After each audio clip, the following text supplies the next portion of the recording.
A new exhibit opens tomorrow at the Cincinnati Art Museum. It is timely, it is different. And it's designed to help our community heal after a summer of racial reckoning. I spoke with the team behind this project to get the full picture. It's a story you'll see only right here on Local 12. There's breaking news tonight. An unarmed African-American man who died after being handcuffed and then pinned to the ground by Minneapolis police. Black lives matter! Black lives matter! Black lives matter! No justice! Police! No racist! Police! Hands up! Don't shoot! Hands up! Don't shoot! 2020 was a heavy year.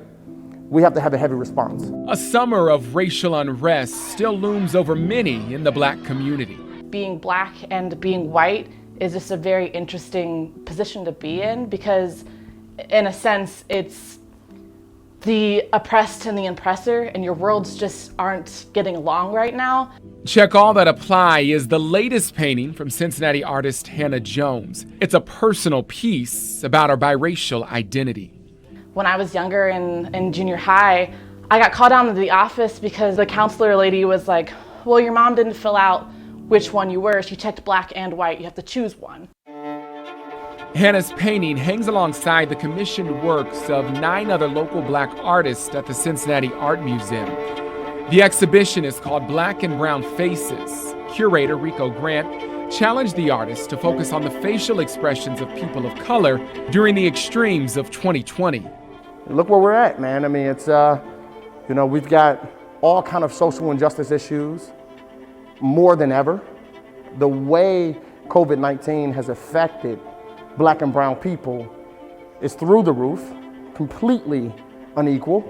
While the art focuses on black and brown faces, it's not just for black and brown people. I've got white friends who cry with me. I've got people who understand the magnitude that the extremes of 2020 have had on just the human race. And if you're human, this is for you. This temporary exhibition is an opportunity to address a gap in the museum's permanent collection. It's a beautiful space, but you just do notice a lack of black artists, and specifically living black artists, especially in a community where there are so many black people and there's a very strong black community. This museum here is the museum for all of Cincinnati. And so when we reflect our entire community, we reflect every neighborhood, every walk of life, every mode of thought. Reflections on where we are and the work that's ahead.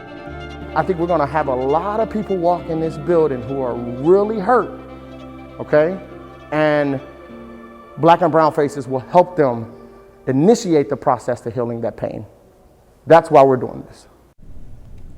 Now, this exhibition is a true partnership between Rico and his team at PaloozaNoire's, which is an organization that works to uplift young black professionals here in the Midwest, and the Cincinnati Art Museum. Black and Brown Faces opens tomorrow. It runs through January 3rd. Tickets are free, but you do have to sign up for them online. We've posted a link for you to go to that site to get those tickets at local12.com. I have to give a big shout out to my photographer, Brian Dykes. He did a phenomenal job putting that story together. Thank you. So thank you, Brian.